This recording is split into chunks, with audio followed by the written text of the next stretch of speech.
Assalamualaikum warahmatullahi wabarakatuh. Saya Dimas Adi Saputra dari kelompok 2. Di sini saya akan mempresentasikan tentang memahami konsep guru penggerak dan implementasinya dalam proses pembelajaran.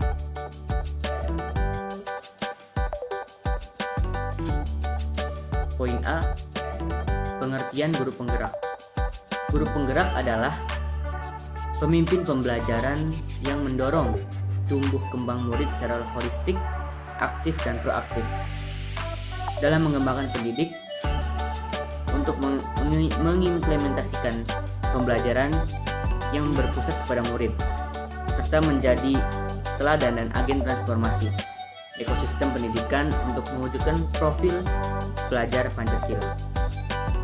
Untuk mendorong dan menggerakkan sistem sekolah yang maju memang membutuhkan kemampuan brilian guna mengefektifkan kinerja sumber daya manusia secara maksimal dan berkelanjutan.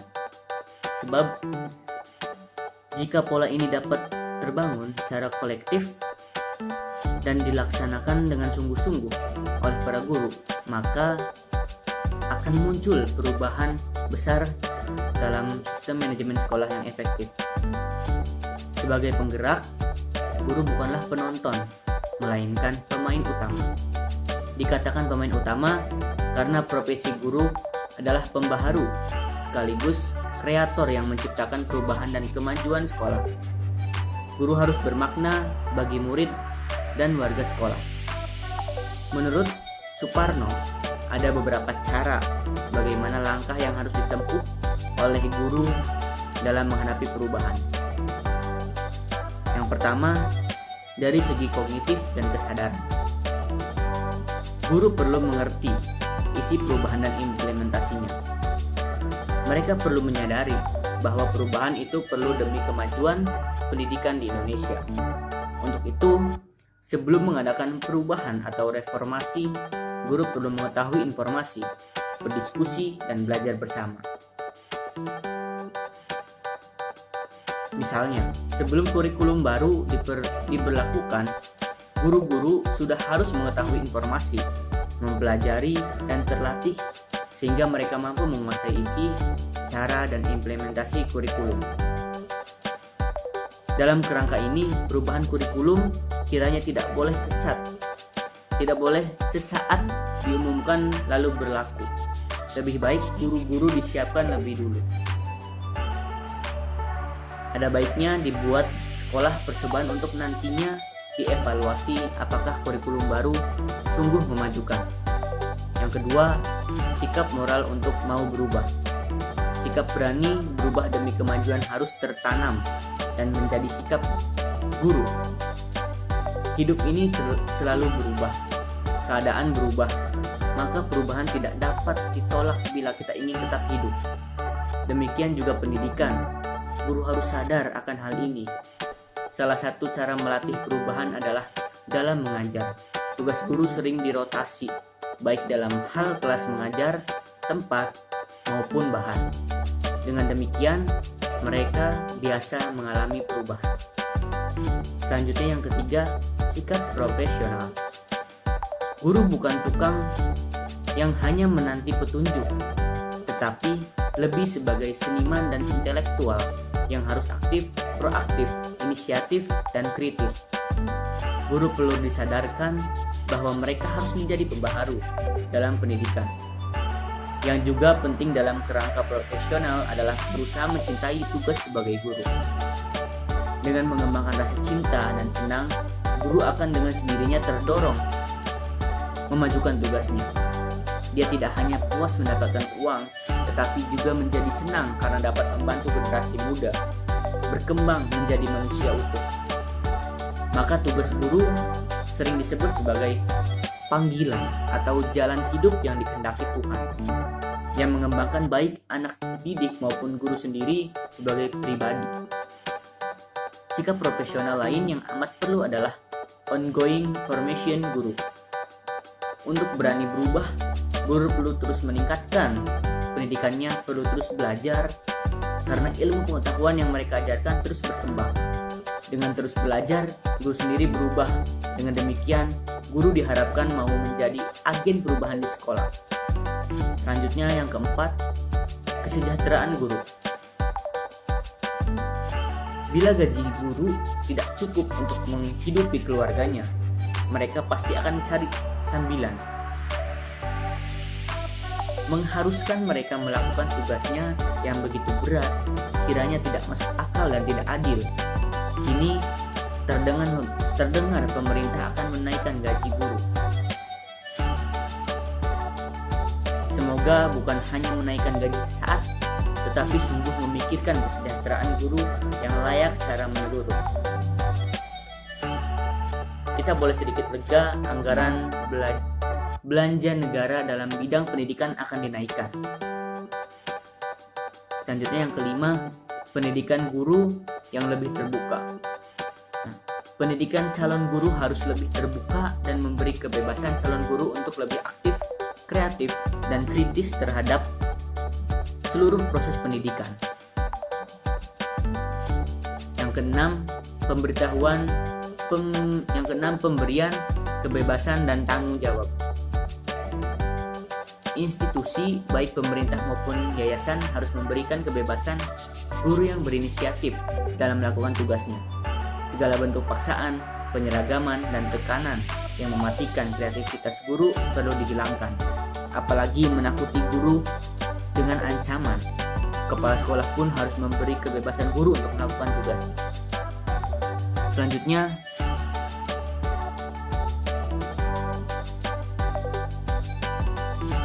sifat guru penggerak. Guru penggerak mempunyai 6 sifat yang sama dengan merdeka belajar. Ini adalah sifat guru penggerak Kementerian Pendidikan dan Kebudayaan, yaitu yang pertama, beriman dan bertakwa kepada Tuhan Yang Maha Esa dan berakhlak mulia. Jadi, sifat guru penggerak itu kita harus memiliki iman dan bertakwa kepada Tuhan Yang Maha Esa. Karena sifat dari manusia itu diberikan dari Allah SWT berbentuk iman dan takwa. Jadi di sini kita harus beriman dan bertakwa kepada Tuhan Yang Maha Esa. Yang kedua, kreatif, yang maksudnya kemampuan berkarya. Sifat guru itu menemukan jalan-jalan yang tidak konvensional, beradaptasi terhadap perubahan, dan selalu senantiasa berinovasi. Yang ketiga, bergotong royong. Nah, sifat guru penggerak itu mampu berkolaborasi dan bekerjasama sebagai suatu tim, akan menjadi kompetensi terpenting di dunia kerja masa depan.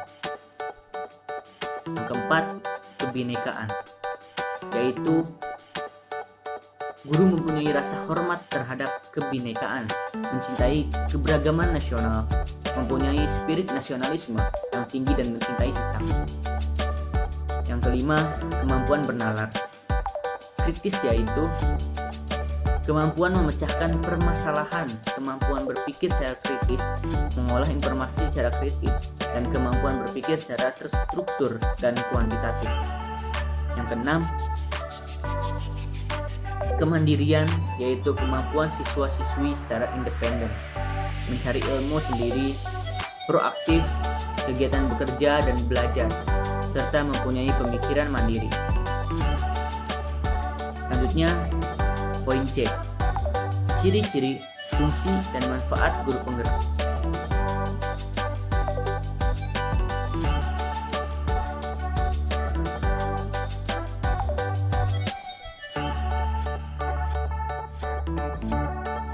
Pembelajaran tidak akan terjadi jika hanya administrasi pendidikan yang akan terjadi. Paradigma merdeka belajar adalah untuk menghormati perubahan yang harus terjadi agar pembelajaran itu mulai terjadi di berbagai macam sekolah. Untuk itu, diperlukan yang namanya guru penggerak merdeka belajar. Guru penggerak ini beda dengan guru yang lain, dan semua unit pendidikan baik di sekolah ataupun universitas ada paling tidak satu guru penggerak.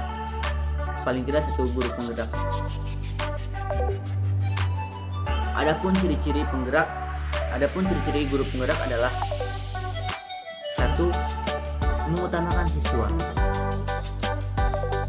Jadi guru penggerak itu harus mengutamakan siswa terlebih dahulu.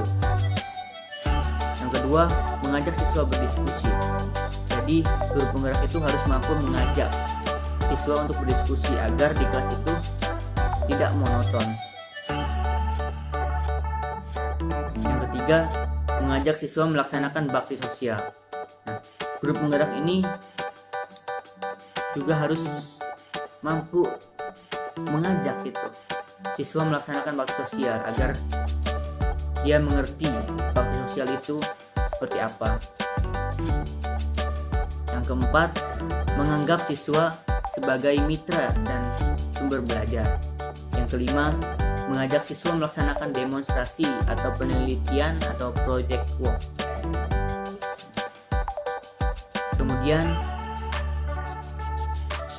secara garis besar ada fungsi guru sebagai administrator dan penggerak belajar. Sebagai penggerak belajar, guru hendaknya dapat melakukan perubahan-perubahan kecil yang dimulai dari ruang kelas tanpa menunggu komando. Dengan begitu bakal terjadi perubahan yang besar pada dunia pendidikan di Indonesia, yakni bergerak maju menatap masa depan. Nah, hal inilah yang disampaikan oleh Menteri Pendidikan dan Kebudayaan Nadiem Anwar Makarim, BA-MBA, saat pidato pada peringatan Hari Guru Nasional pada tanggal 25 November 2019. Mendikbud juga menyampaikan setidaknya terdapat 5 perubahan kecil yang bisa dimulai para guru di dalam kelas, yakni mengajak murid berdiskusi, bukan hanya mendengar, memberikan kesempatan kepada murid mengajar di kelas, mencetuskan proyek bakti sosial yang melibatkan semua kelas, menemukan bakat pada murid yang kurang percaya diri, dan menawarkan bantuan pada guru lain yang sedang mengalami kesulitan. Manfaatnya, guru dapat meningkatkan kompetensi sebagai pemimpin pembelajaran yang berpusat pada murid. Selama pelaksanaan program, guru akan dibimbing oleh instruktur, fasilitator, dan pengajar praktik profesional. Selanjutnya, poin D yang akan dijelaskan rekan saya. Bismillahirrahmanirrahim. Perkenalkan, nama saya Ayu Astuti, NIM 180810703031. Di sini saya akan melanjutkan penjelasan dari Dimas Aji Saputra. Poin C, pentingnya guru penggerak. Pendidikan adalah gambaran kualitas bangsa sebagai manusia yang berdaulat, bermartabat, serta terhormat, dan mampu bersaing serta berkompetensi secara global. Guru penggerak dan merdeka belajar bukanlah hal suatu yang baru di dalam dunia pendidikan di Indonesia, tetapi sudah sejak lama konsep tersebut sudah tidak asing lagi di dalam pendidikan kita. Namun pada kenyataannya selalu menjadi tantangan yang nyata bagi pendidikan sejak masa lalu, sekarang, dan masa yang akan datang. Menurut seorang psikologi yang sudah berhasil mempublikasikan bukunya pada tahun 1069 yang berjudul Freedom to Learn. Pada pengantar buku tersebut, ketika 50 tahun, ia mengatakan sekolah kita umumnya sangat tradisional, konservatif, birokratis, dan resisten terhadap perubahan. Salah satu cara yang dilakukan untuk menyelamatkan generasi muda ini ialah melalui merdeka belajar. Sebelumnya juga pada tahun 1962, Everett M. Rogers Rogers menuliskan bukunya berjudul tentang Diffusion of Innovation, di mana buku tersebut memuat satu bab tersendiri tentang penggerak dan agen perubahan, yakni di masa kini guru apa adanya tidak bisa membanggakan diri, karena guru hebatlah yang bisa diandalkan untuk memenuhi tuntutan zaman yang melahirkan disrupsi di berbagai bidang. Tetaplah semangat dan jadilah guru penggerak. Jadi, pentingnya guru penggerak ialah mewujudkan generasi unggul pendidikan Indonesia di masa depan dan mampu menghadapi tantangan zaman yang melahirkan disrupsi atau perubahan besar di berbagai bidang. Poin D. Peran guru penggerak. Guru penggerak berperan untuk yang pertama, menggerakkan komunitas belajar untuk rekan guru di sekolah dan di wilayahnya. Yang kedua, menjadi praktik pengajar untuk rekan guru lain terkait pengembangan pembelajaran di sekolah. Yang ketiga, mendorong peningkatan kepemimpinan murid di sekolah. Yang keempat, membuka ruang diskusi positif dan ruang kolaborasi antara guru dan pemangku kepentingan yang ada di dalam maupun di luar pendidikan di sekolah untuk meningkatkan kualitas pembelajaran. Yang kelima, menjadi pemimpin pembelajaran yang mendorong well-being, kesejahteraan atau kebahagiaan pendidikan di sekolah. Kutipan Kemdikbud tahun 2020. Nah, sebelumnya sudah dijelaskan oleh teman saya, Ayu Astuti, mengenai pentingnya guru penggerak dan peran guru penggerak. Nah, di sini saya akan menjelaskan atau memaparkan materi mengenai cara dan syarat mendaftar guru penggerak dan implementasi nilai dan peran guru penggerak dalam Merdeka Belajar. Langsung saja, poin pertama yaitu cara dan syarat mendaftar menjadi guru penggerak. Kementerian Pendidikan dan Kebudayaan Kemendikbud mengeluarkan program pendidikan guru penggerak yang dilakukan secara daring atau yang dilakukan secara online. Program guru penggerak ini memaksa guru untuk berubah, lalu perubahan yang berjalan ini akan menghasilkan budaya baru. Nah, budaya tersebut kemudian menjadi sebuah yang diharapkan oleh pemerintah. Untuk menjadi guru penggerak, guru harus mengikuti pendidikan guru penggerak selama 9 bulan. Nah, melalui program pelatihan ini diharapkan mampu mencapai beberapa tujuan seperti memahami filosofi pendidikan Ki Hajar Dewantara yang berkolaborasi dengan rekan guru, murid, serta orang tua untuk mendukung, mengevaluasi, dan mengembangkan sistem pembelajaran yang berpusat pada murid dan mampu mendukung pertumbuhan kepemimpinan murid. Nah, calon guru penggerak juga dilatih untuk memiliki kematangan moral, emosi, dan spiritual sehingga mampu mengembangkan diri baik secara individual maupun sebagai kelompok. Nah, lalu bagaimana sih caranya untuk menjadi guru penggerak itu? Nah, yang pertama yaitu caranya Anda harus mendaftar terlebih dahulu dengan cara mendaftar melalui link dengan mengunduh beberapa formulir untuk keperluan pendaftaran. Nah, setelah data diri dan CV lengkap, Anda akan diminta untuk mengisi esai dan tes bakat skolastik. Setelah mendaftar dan lolos dari tahap pertama ini, di tahapan kedua ini akan meliputi tes simulasi mengajar dan wawancara secara daring. Nah, kemudian setelah lolos, nanti Anda akan diundang untuk mengikuti program tersebut selama 9 bulan. Nah, itu adalah cara untuk mendaftar menjadi guru penggerak. Lalu apa sih syarat untuk menjadi guru penggerak itu? Untuk menjadi guru penggerak itu apa aja ya syaratnya? Nah, untuk menjadi seorang guru penggerak, ada beberapa kriteria yang harus dipenuhi. Nah, kriteria yang pertama yaitu menjalankan tugas mengajar pada jenjang TK, SD, SMP, SMA, baik dari sekolah negeri maupun swasta. Kriteria yang kedua yaitu memiliki akun guru di data pokok pendidikan. Nah, kriteria yang ketiga yaitu jenjang akhir pendidikannya itu minimal S1 atau D4.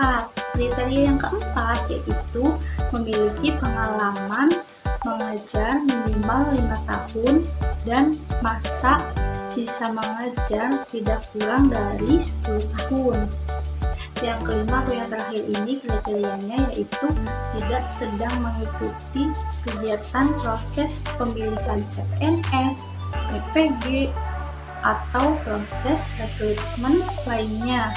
Nah, selain 5 kriteria yang disebutkan tadi, penting juga untuk memiliki daya juang yang tinggi, kemampuan untuk memimpin, lalu berkomunikasi, dan memiliki keinginan belajar hal baru, serta memiliki kedewasaan emosi, perilaku, serta mampu bekerja dalam tim.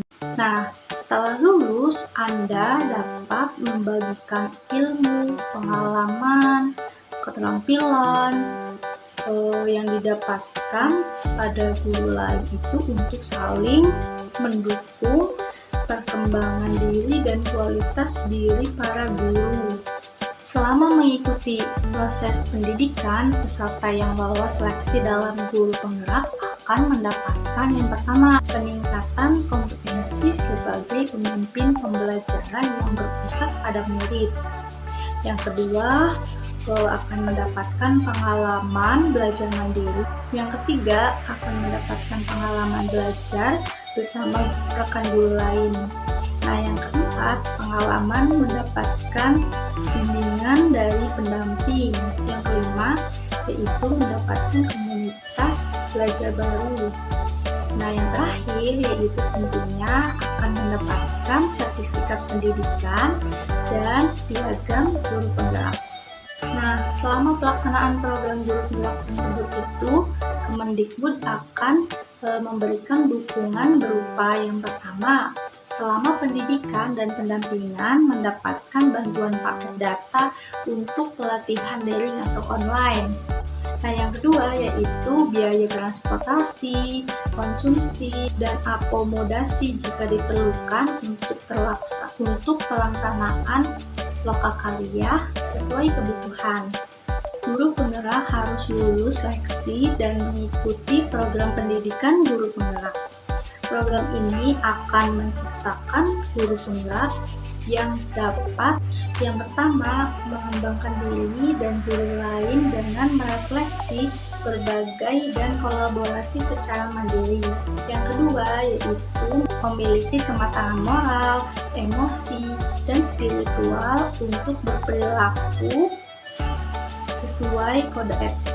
Yang ketiga yaitu merencanakan, menjalankan, merefleksikan, dan mengevaluasi pembelajaran yang berpusat pada murid dengan melibatkan orang tua. Nah, selanjutnya yaitu poin kedua. Poin kedua ini yaitu mengimplementasi nilai dan peran guru penggerak dalam Merdeka Belajar. Langsung saja yang pertama yaitu latar belakang tentang situasi yang dihadapi. Bapak Pendidikan Indonesia Ki Hajar Dewantara menyatakan bahwa pendidikan adalah tempat persemaian segala benih-benih kebudayaan yang hidup dalam masyarakat kebangsaan. Hal ini tentu menjadi dasar nilai-nilai dan peran guru penggerak dalam menjalankan sistem pendidikan ke arah yang lebih baik dimulai dari kelas. Konsep Merdeka Belajar yang telah dilakukan akan lebih maksimal bila dikolaborasikan dengan implementasi nilai-nilai dan peran guru penggerak dalam pelaksanaan kegiatan pembelajaran yang menghadirkan pembelajaran akan menjadi lebih bermakna bagi murid. Nah, yang kedua yaitu deskripsi aksi nyata yang dilakukan. Deskripsi aksi nyata yang dilakukan yaitu bekerja sama dan gotong royong. Hal ini dilakukan agar siswa bisa saling mengeksplorasi potensinya dan saling melengkapi antara satu sama lain. Yang ketiga yaitu hasil aksi nyata yang dilakukan. Mungkin itu yang bisa saya sampaikan atau yang bisa saya paparkan pada materi hari ini. Kurang lebihnya mohon maaf. Billahi taufiq wal hidayah. Wassalamualaikum warahmatullahi wabarakatuh.